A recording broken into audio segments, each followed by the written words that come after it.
Happy Wednesday. Let's see, what are we doing? Okay, so today we are going to finish chapter 8 of the Juvenile Court.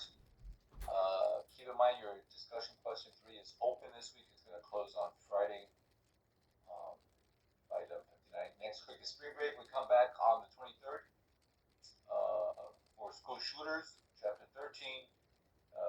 Exam 2 essay questions will be released on the 24th for the exam on the 30th. Okay. And then when we come back in April, pretty much just discussion question 4. We're going to assignment number 2, the 25th, and then our final exam on May 11th. So I'm winding down right after spring break. So there you go. All right. I'm almost done with the written assignment number 1. It should be done by Friday, maybe tomorrow, possibly, maybe, yeah, possibly tomorrow. So one of the things that I'm seeing consistently is page numbers. A lot of you are not putting page numbers on your papers, so heads up on that. Make sure you put page numbers on your papers. Okay. I think you also have an extra credit quiz today. Let me check on that. Yep, extra credit, chapter 8, and then the regular quiz as well too. Okay. Excuse me. So I think that was it for the announcements.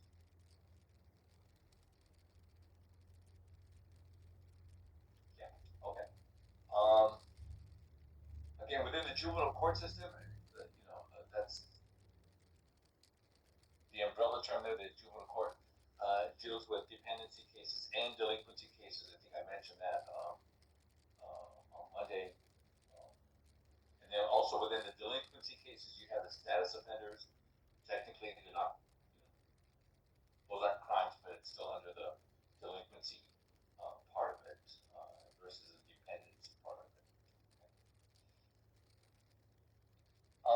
In regard to the juvenile court and how actually this process begins, um, juveniles. Oh, actually, you know what? I forgot something. Sorry. Back by popular demand. Here we go. I know I was forgetting something. Your favorite part. Full question. Which aspect of the juvenile justice experience is considered to be one of the more unique because the juvenile court has a broader scope than the adult system? Which part of this entire experience that juveniles go through is considered to be one of the more unique aspects of the juvenile court system because the juvenile court has a broader scope than the adult system? Is it the detention hearing? Is it the adjudication stage? Is it the disposition hearing? Or is it the intake process? What do you think?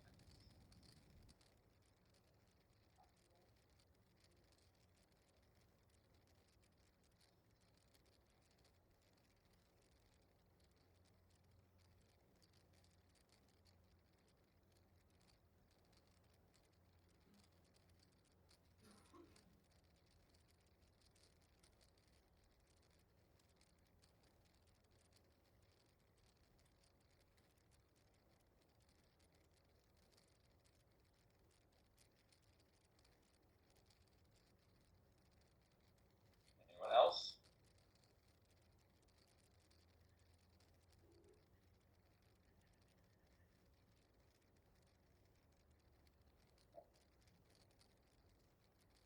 Numbers are pretty close. It's actually the disposition hearing. And the reason for that is because juvenile court judges have a lot of options in how they sentence offenders, much more than the adult system. Okay? And again, I think, well, I know the basis of that is this idea that we're trying to do what's in the best interest of this child that's standing in front of us. You're the judge, right? So options, a lot of choices in the juvenile justice system. You do not see that in the adult system. So it's the disposition here. Okay. Good. Good, good, good. All right. Now we can get started. Okay, so juveniles can process or they can leave the system at several stages. Okay, that also goes for diversion as well too. I'll get to that in a second, and I'll show you something in a second. Um, so how do kids get into the juvenile court system? Well, overwhelmingly, it's number one through law enforcement. I think I said even in the high 80s into the 90s, um, 95% ish of the referrals to the juvenile court come from the police, the law enforcement side of it. Okay, but there's also the non-law enforcement part of it. So, as a parent, yes, you can bring your child to the juvenile court. You can do that as a parent. Schools do that; they refer kids, for truancy, things like that. Um, Probation officers can do it, right? Although technically it's law enforcement, but still, it's not necessarily what we think of when we think of law enforcement. So there's a law enforcement part of it, and then there's a non-law enforcement part of it that includes pretty much everybody other than law enforcement. Okay? So even at this first stage, when they're first arrested and brought into custody, even at that stage, there is enough discretion in the system that juveniles can be diverted out of the juvenile justice system. Okay? And I think we talked a lot about like the discretion that officers have and how they handle a lot of the juvenile court cases.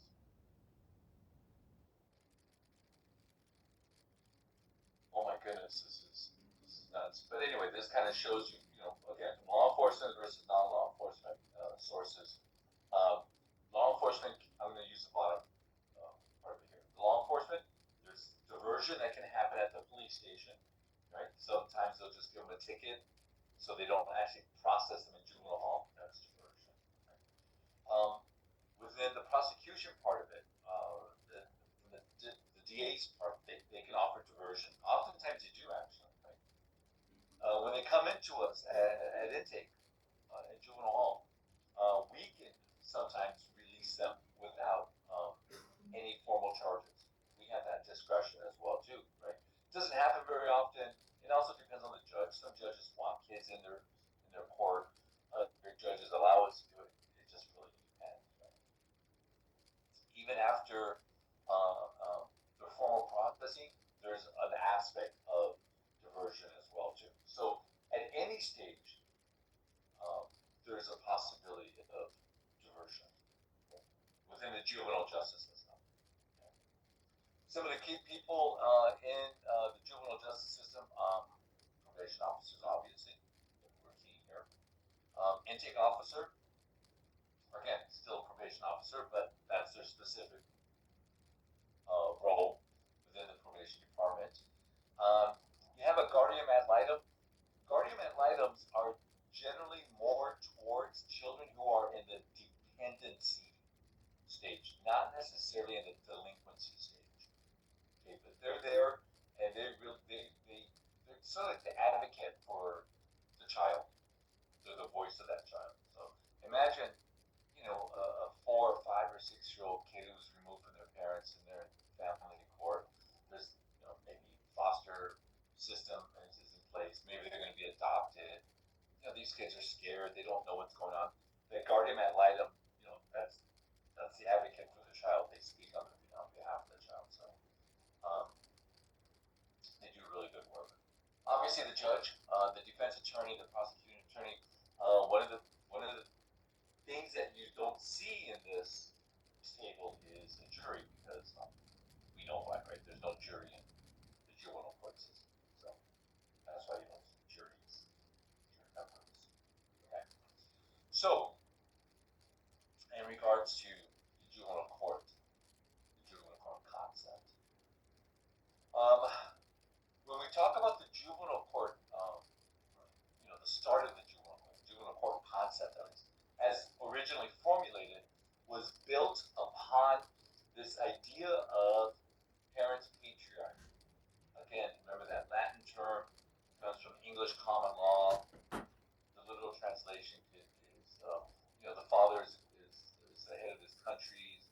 king is the father of his country. He's responsible for all of his subjects, right? That concept of a parental role. That was really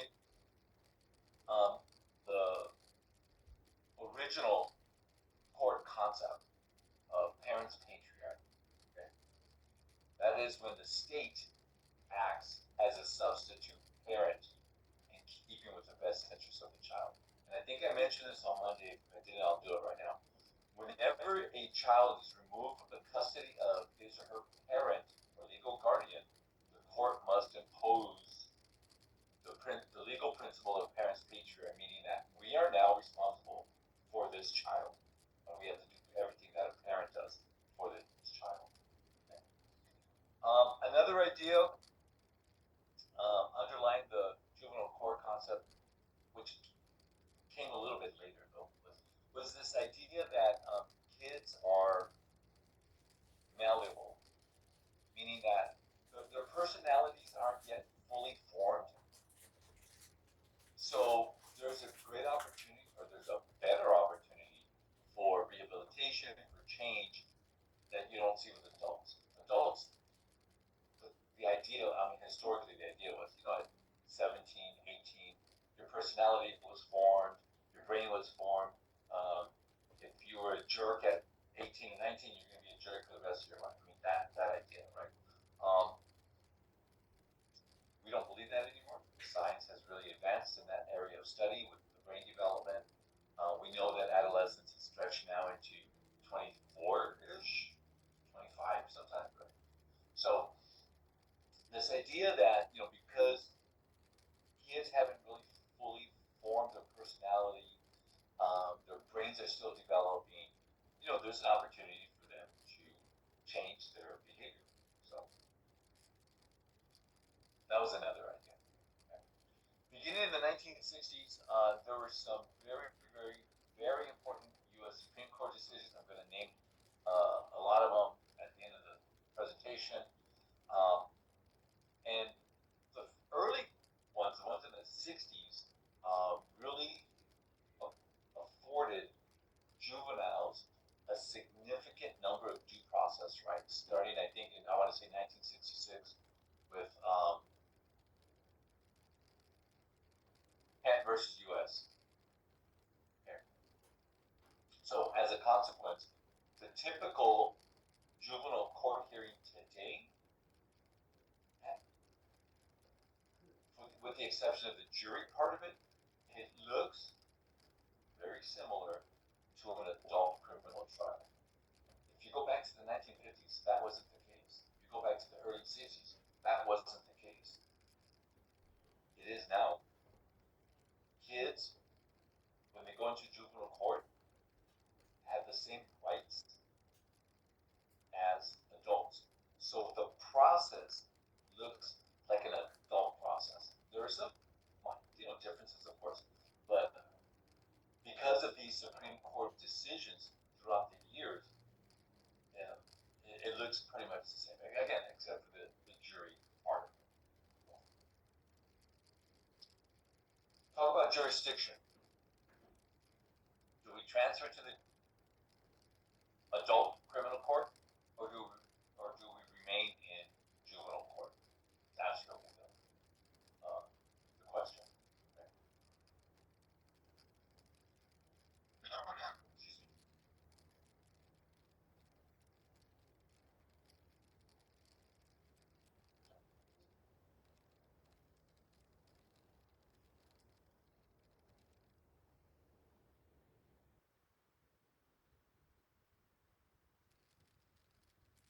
Okay. So one of the decisions that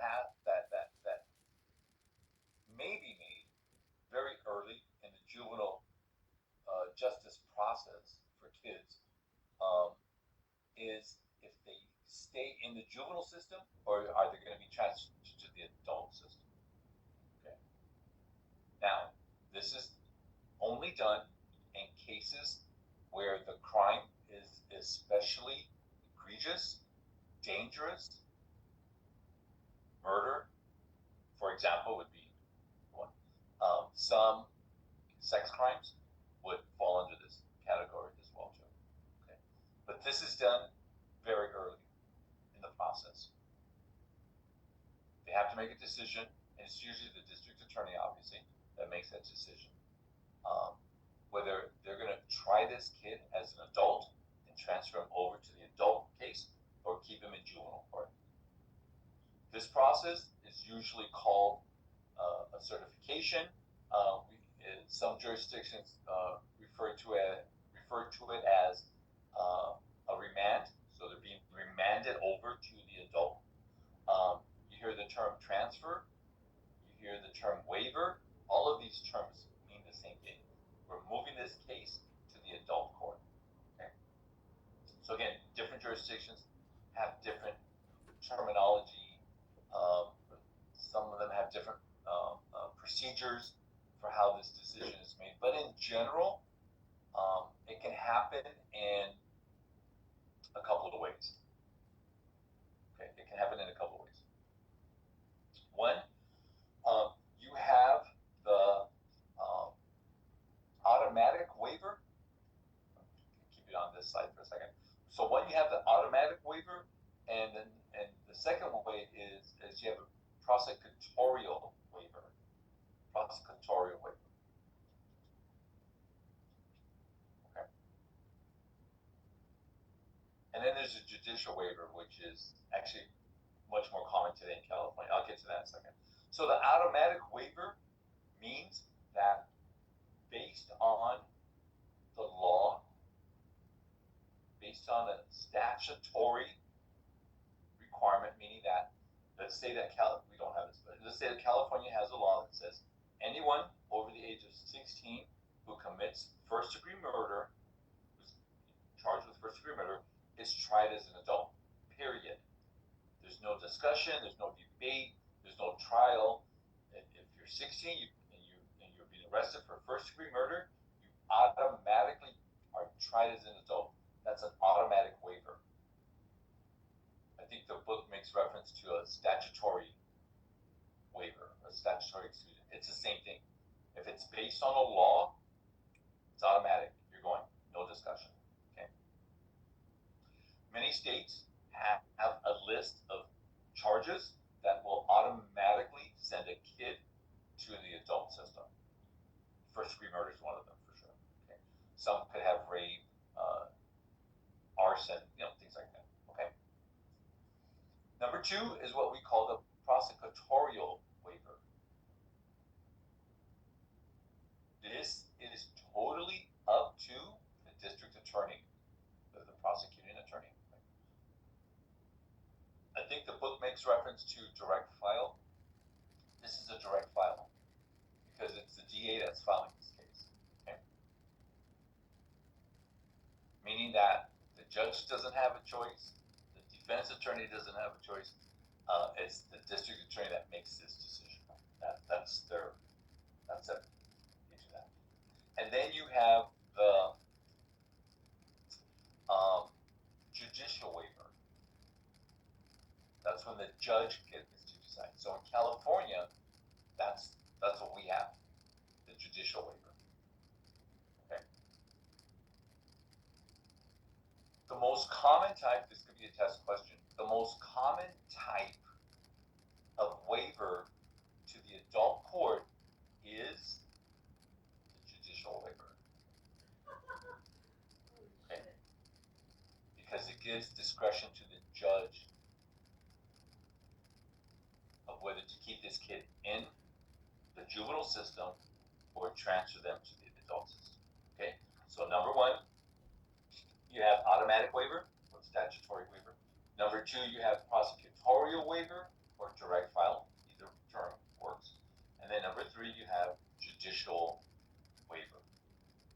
Okay.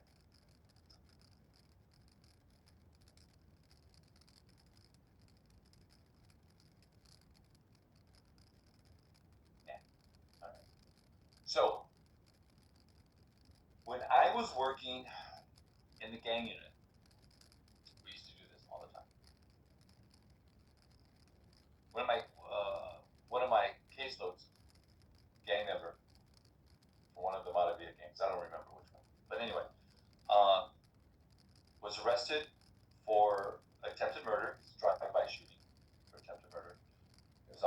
so I had to, and the DA wanted to try him as an adult. Okay. So at this point, and this is the way that it was back in the days. We used to have a process called a fitness hearing. They were trying to determine whether this kid was fit to stay in juvenile court or go to the adult court, and it was actually a hearing, okay, which meant that I had to write a report to the court. Okay, and it was going to the report was going to go to the judge. Based on the report, on the findings, and on my recommendation, then the judge would make a determination what was going to happen to this kid. So, based on a fitness hearing, I had to look at 5 criteria listed for you on your site. 5 criteria, and these are the criteria that I had to determine. Right. Number 1, I had to look at the level of sophistication that this kid showed in committing this crime. Okay, was there planning involved? Was there a conspiracy, meaning that did he get a bunch of guys together, fellow gang members together, and plan this out? Did he look for escape routes? I mean, was it really sophisticated? Right. That we have to look at that. So whether the juvenile, his level of sophistication exhibited by the juvenile. Okay, so that's one. The second criteria was whether the juvenile seems appropriate to rehabilitation, or was he so criminalized that there'd be no way that we can rehabilitate him. Right? So you definitely have to look at, in that regard, you have to look at the family environment. You have to look at like his behavior in the community. You have to look at just an overall picture of this kid. Did he just seem that he was so naive that we had an opportunity to rehabilitate him, change him, help him, or was he so hard and so criminal and so deeply involved in the gang lifestyle that he had to go to prison for the rest of his life? Right? So we have to determine that. Number 3, you definitely have to look at the history. That's probably one of the more important parts. So you have to look at the juvenile's previous delinquent history, or is this their first offense? If it's their first offense, that was a good sign. Okay. Number 4, you have to look at whether the juvenile court has successfully rehabilitated this kid prior to this offense. So let's say it's not his first offense. Let's say he's been in the juvenile court system. Have we been given the opportunity in the system? Have we been given the opportunity for this kid to change his life? Right? Did we provide him with programs and services and counseling and probation and all that stuff? Right. So what did we do to try to help this kid, and was it successful? And the answer is probably going to be no if you're doing a fitness report. Right? And then number 5, you have to look at the circumstances and the seriousness of the current offense. The 16-year-old in a car, he's in the back seat, drove up to the victim's house, and as they were standing in their driveway, shot 2 of them. Fortunately, nobody died. That was good. But straight bullet could have hit someone else, but potentially could have killed somebody. So you have to look at all of the circumstances and the seriousness of the current offense. So, according to the law, if the kid was not just one, he only had to fail one of those. Okay. Let's just say that he did show a lot of sophistication. You can make an argument saying that yes, the way that this crime was committed, he showed a lot of sophistication. If he hits one, he's done. That's it. He only has to hit one. That was the law back in the days. It's called a fitness report. Don't do that anymore. But the ones ones that I did about, I would say, when I was in the gang unit, I did a lot in the gang unit. I would say I did maybe about 10-ish. Um, and every single one of them, the kid was transferred over to the adult court. So based on my recommendation, it was just a recommendation. Based on my recommendation, um, those kids ended up going to prison for the crimes that they committed. So, but that was a law. I mean, you really don't have too much of a choice. So in California, this is only California specific. In California, there's laws like Prop 57. There's SB 1391, which fundamentally changed how kids are tried in this state. Okay, for example,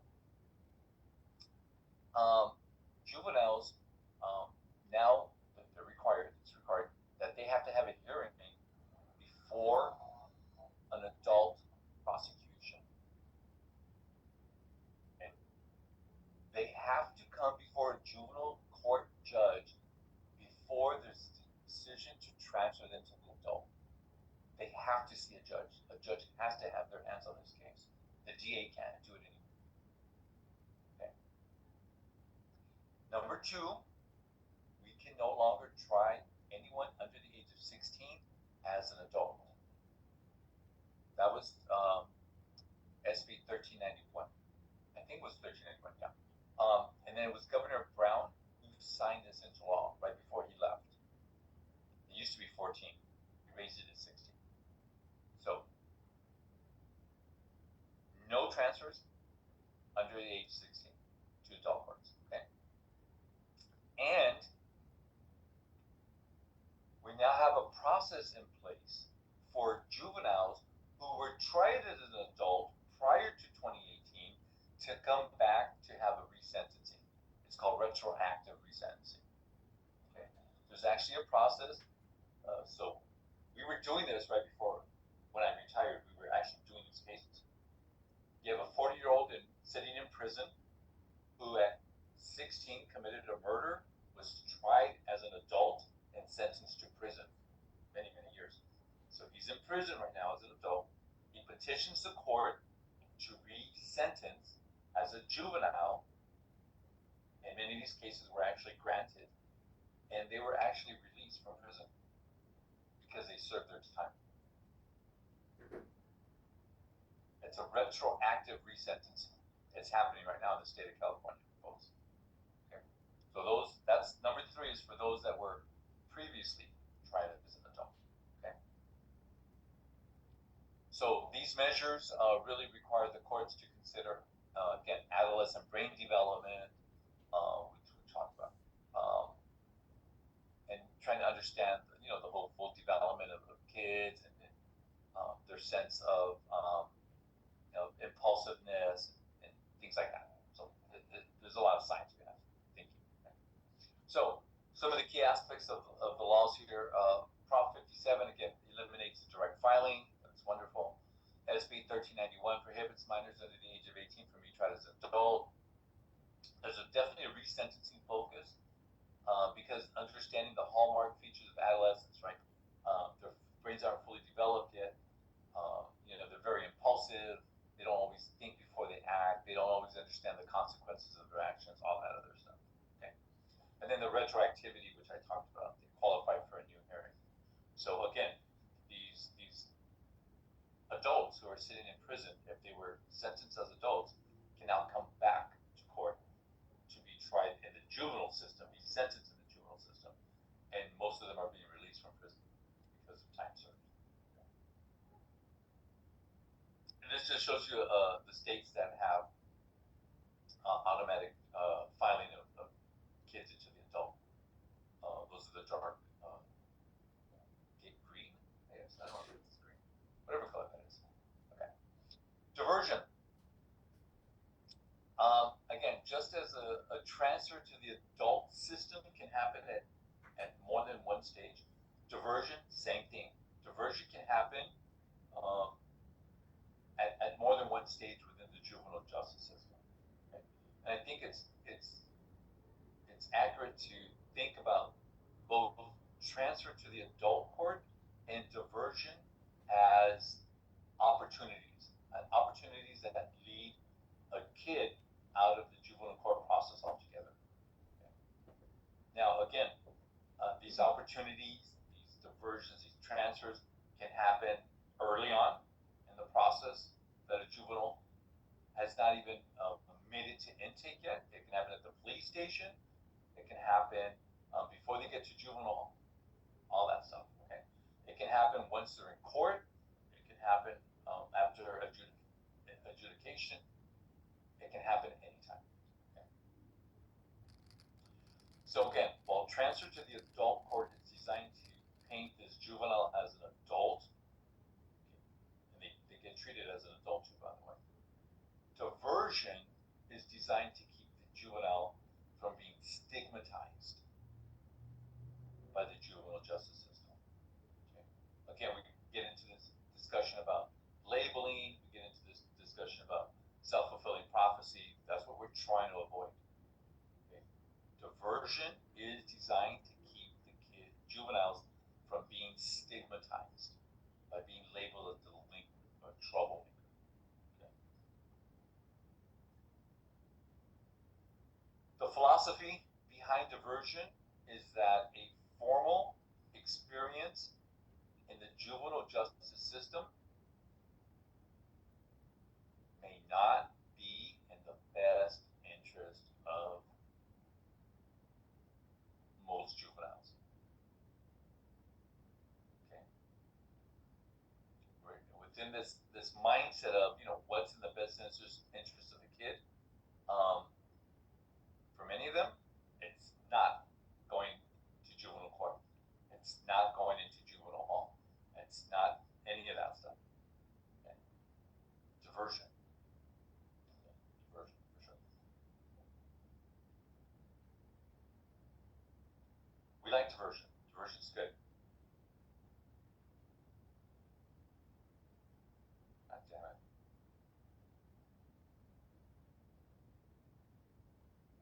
Check out these videos if you can.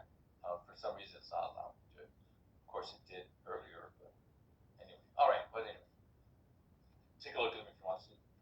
The one that I just showed you talks about all the pepper spray that was going on in juvenile hall and stuff like that. So, pre-trial. The pre-trial procedures of the juvenile court consist of these three things. Number one, the detention hearing. Number two, the intake process. And number three, the transfer procedure. Detention, intake, and transfer.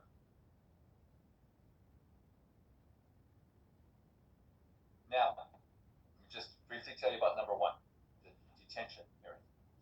If the kid, the juvenile, is not in custody, obviously we don't have number one because we don't need a detention hearing, right? So law enforcement brings a kid into juvenile hall for processing. We in juvenile hall, the intake unit, my deputies, would do their thing, and then they determine that this kid is safe to be released. Okay? And they release them. They can release them to parents, the social worker, if they're in GCFS. They can release them on home on probation, so they're out back in the community. We can release them on home detention. We have choices. Okay? So if they're not detained, they don't need a detention hearing. Okay?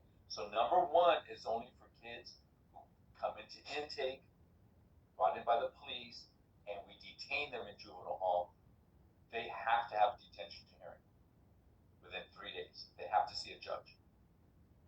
Okay, that's number one. That's a detention hearing. And then you have the intake process. Then you have the transfer process. Okay. Now, which hearing is the fact-finding stage? That's the adjudication. Remember, adjudication is simply just the same thing as a trial. But we just don't call it a trial because it's the juvenile court. It's the adjudication hearing. This is the fact-finding stage in the juvenile court.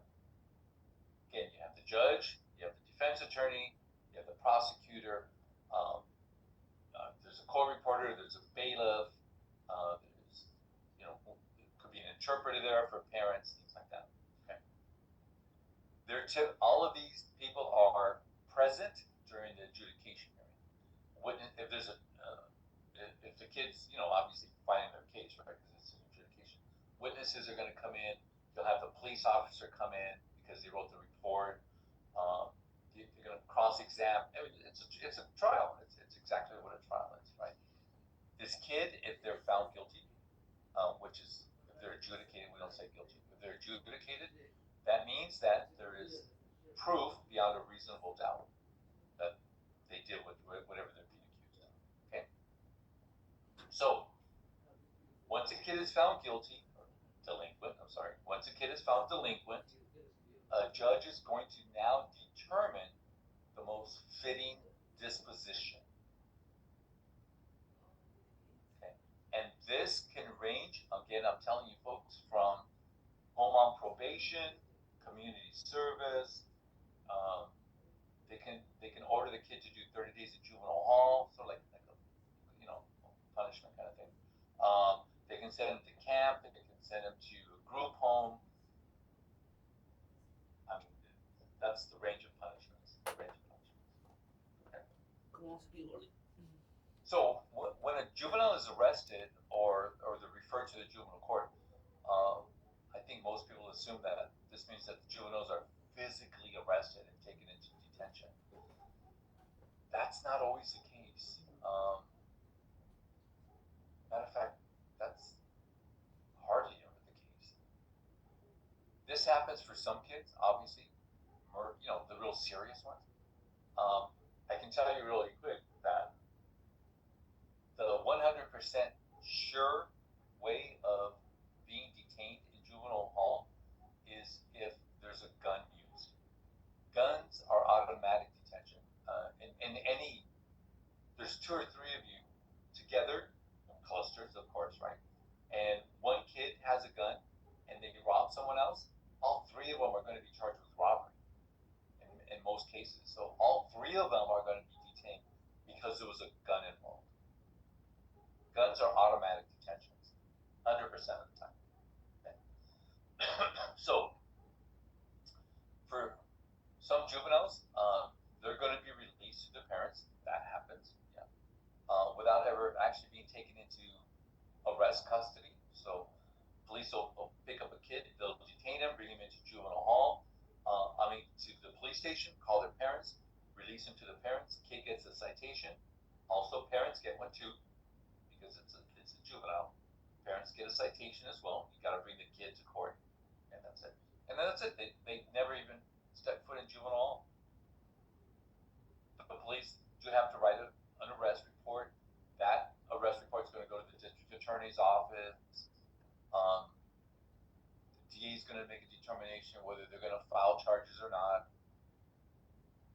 And that's it. And then they go to court. Okay. Given that the behaviors or conditions for which these kids can get into trouble, obviously it's much broader for juveniles than for adults. It's the role of the intake officer, the deputy probation officer, during the intake screening to determine what's the most appropriate way to handle this individual case. The only cases that you will find that are the same back to back are involving guns. That's it. Otherwise, there are some cases, we do get cases, we're getting cases in that were categorized as domestic violence. Okay. 16-year-old kid pushes his girlfriend, or 16-year-old kid slaps his girlfriend or hits his girlfriend. That's domestic violence. They're in a relationship. Okay. Can we safely release that kid back into the community without jeopardizing the life of the victim? Yeah, we can. Put him on house arrest. Right? We can do that. We've done that.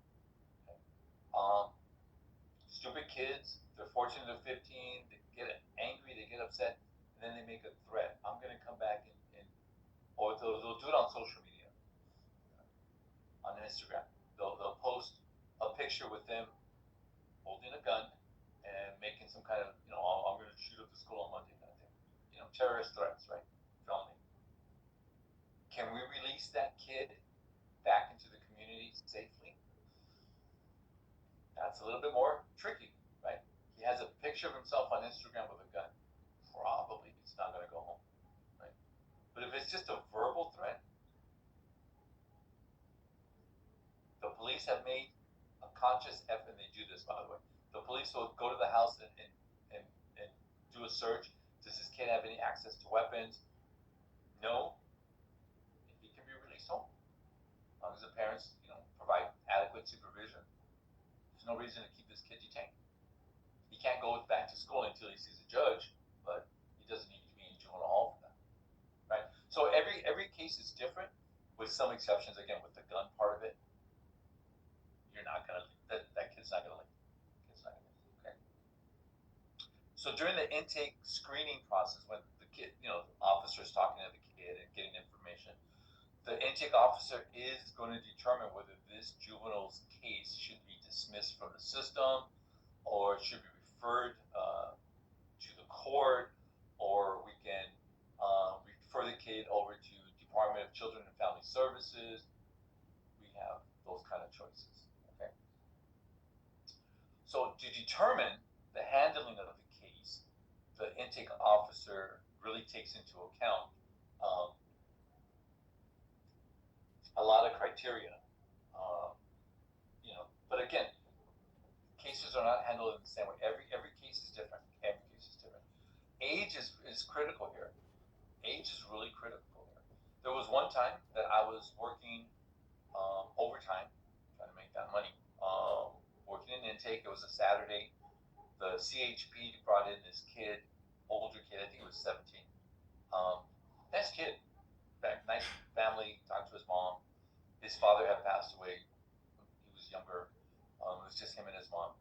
Kid graduated early from high school, was working at I think a Carl's Jr. or McDonald's or something like that, attending community college, but he got into a car accident. He was racing, and in the process, crashed into another car that he was racing, and the driver of that car was killed. And so he was arrested for vehicular manslaughter. So CHP brought him into juvenile hall. I knew the CHP officer, and we talked. And obviously, they wanted him detained. Obviously, right?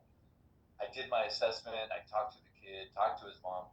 I didn't necessarily feel he was a threat to the community, and I released him on house arrest. CHP wasn't happy, but I don't work for the CHP, so I don't give a shit. But that was an example of a case where if that was an adult, he would probably, more than likely, would not have been released. He'd be in jail, right? But again, it happened as a juvenile. So age is relevant. It's very, very relevant here. You definitely have to look at the seriousness of the crime, the prior record. Is the kid cooperating? Right? Was he cooperating with the police, or was he being a jerk? Are the parents cooperating? That's huge too. The attitude of the kid, the attitude of the parent, right? The family dynamics, right? Did the kid admit to it? Well, first of all, let me rephrase that.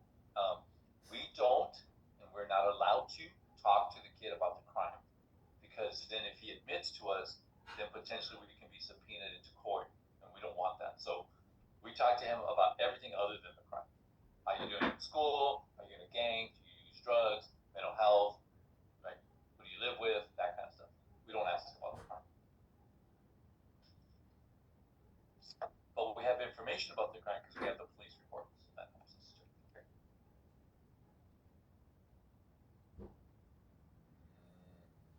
Yeah. See.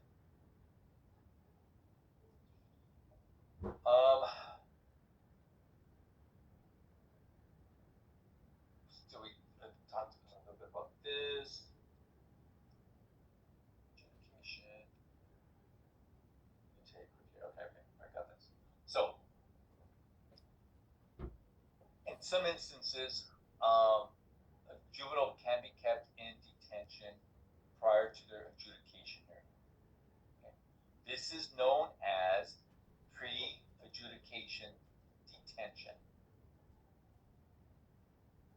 They're going to be held in juvenile hall until their court case.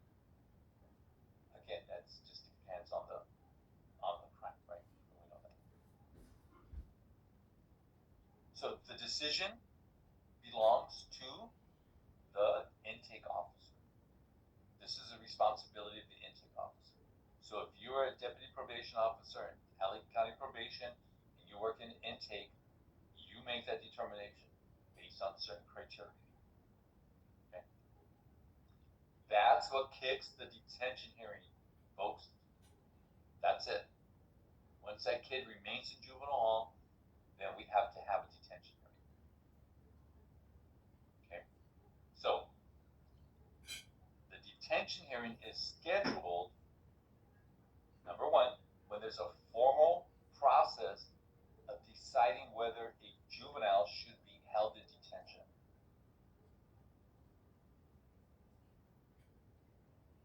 That kid who's sitting in juvenile hall has to come in front of a judge, and that judge has to make a determination whether that kid stays detained or can be released. Okay, so there has to be a formal process of deciding whether a juvenile should be held in detention. And number two, if the kid's going to stay in detention, then the judge has to determine where they're going to stay in detention. 98% of the time, it's going to be juvenile hall. However,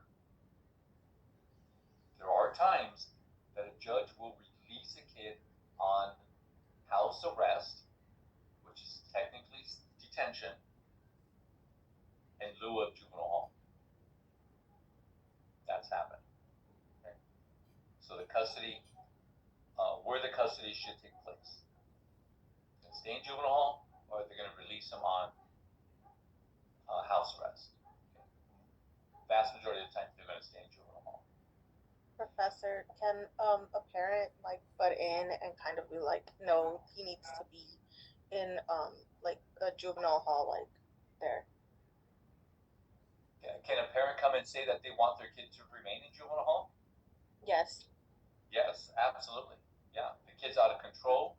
The kid is just being a nuisance. He's just, he doesn't want to follow the program. Yeah, and I've seen that. Parents will say, I refuse custody of him, this child, and so he stays in juvenile hall. They can see that. Yeah.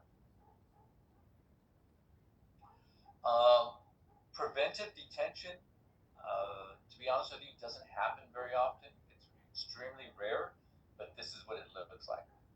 A kid will come into juvenile court and say, or potentially that they're a witness to a major crime, a gang crime, for example, and we deem that one, either they're going to leave, or two, they're not going to come back to court because they're afraid, obviously. The judge can put them in detention in juvenile hall under preventive detention to make sure that they come back to court to testify or to keep them safe from potential retaliation, things like that. Okay? Doesn't happen very often. In my 37 years, I think it happened one time that I'm aware of. It doesn't happen very often, but it can happen. Okay? The adjudication hearing is the equivalent of an adult criminal trial. That's adjudication. Okay? And what happens is evidence is brought before the judge. Attorneys, put their information. Witnesses come. When we talk about self-incrimination, the kid does not have to testify, right? Because they have the right to the Fifth Amendment rights, right? Avoiding self-incrimination. They don't have to rat on themselves, basically. There's enough people to rat on them. Why would you rat on yourself? But anyway, so again, if you look at this, exactly like an adult trial. Okay? Except, what's different? No jury. No jury. That's it. The judge is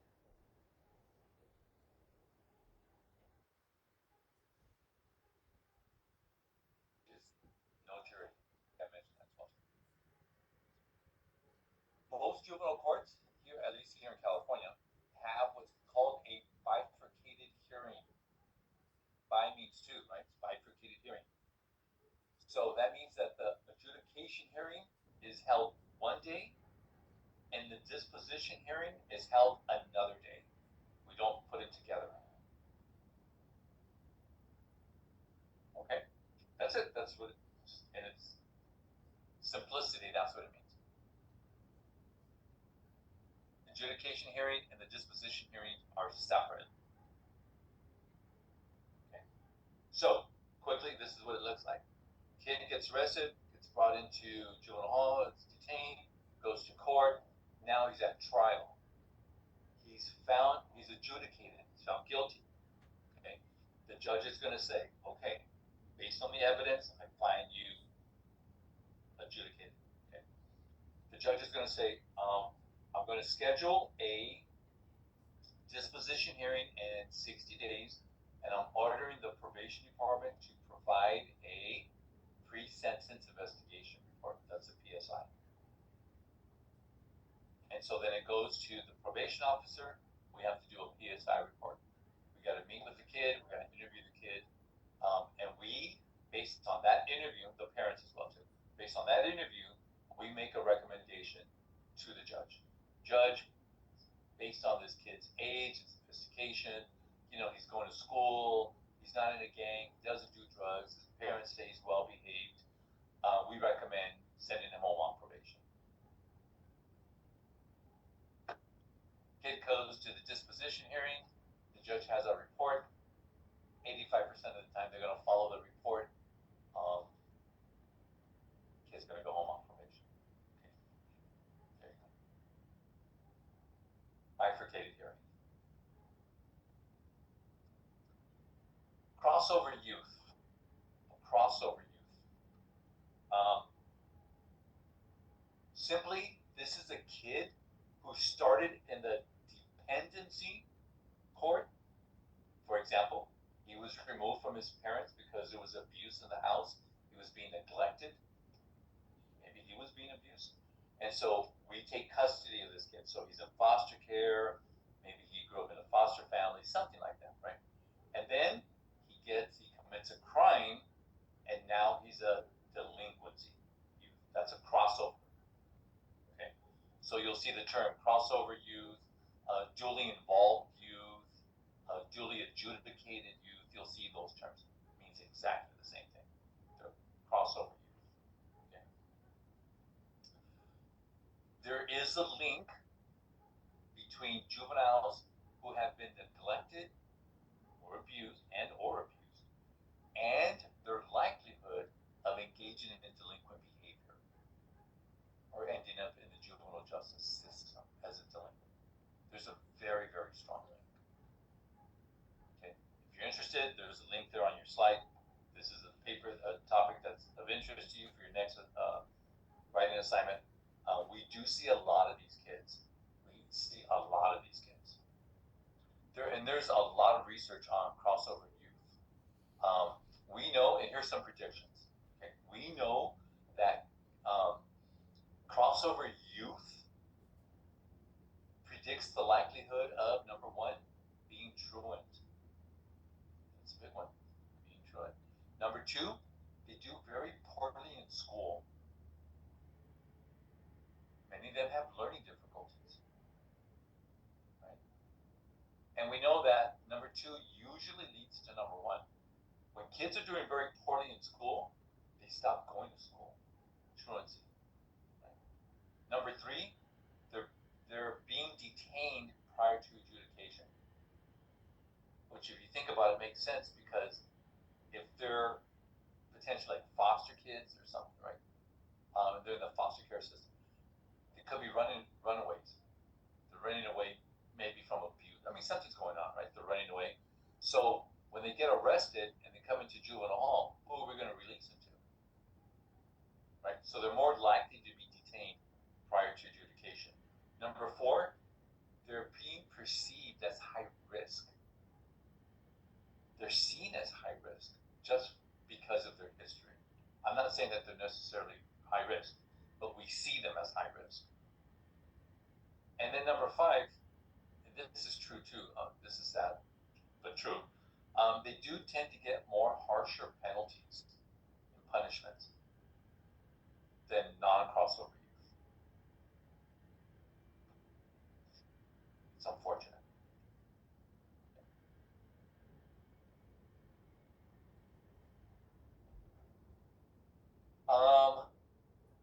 Life without parole no longer exists. We're done with that. We in the United States cannot, no state, zero state, we cannot sentence juvenile offenders to life in prison without the possibility of parole. That is unconstitutional. The court ruled on it. If you don't believe me, Miller versus Alabama. There you go. Okay. Miller versus Alabama overturned mandatory life without parole sentences. That was in 2012. Yeah, 2012.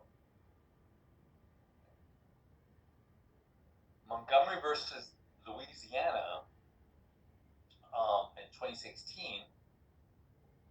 The only thing that court case did was to make Miller versus Alabama retroactive.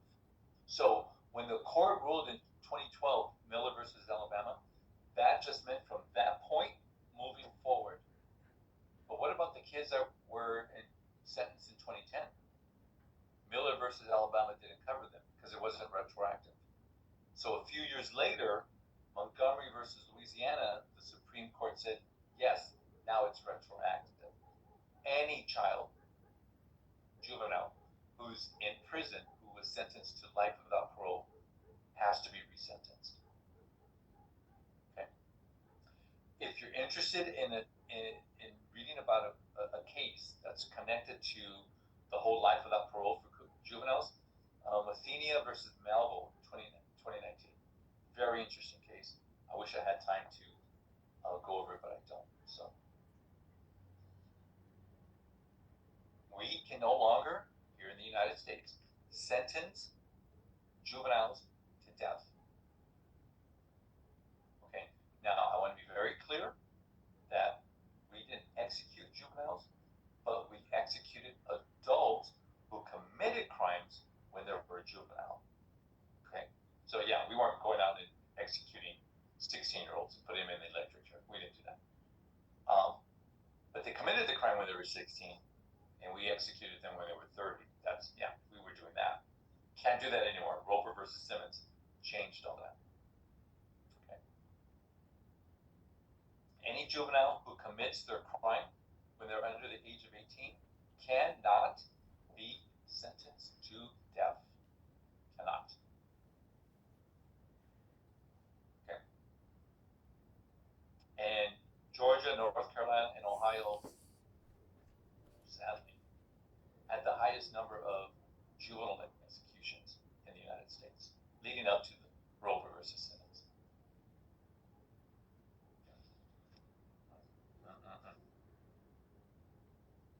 Okay, that's it for the juvenile court process. Right on time, 11 o'clock, so give you some time.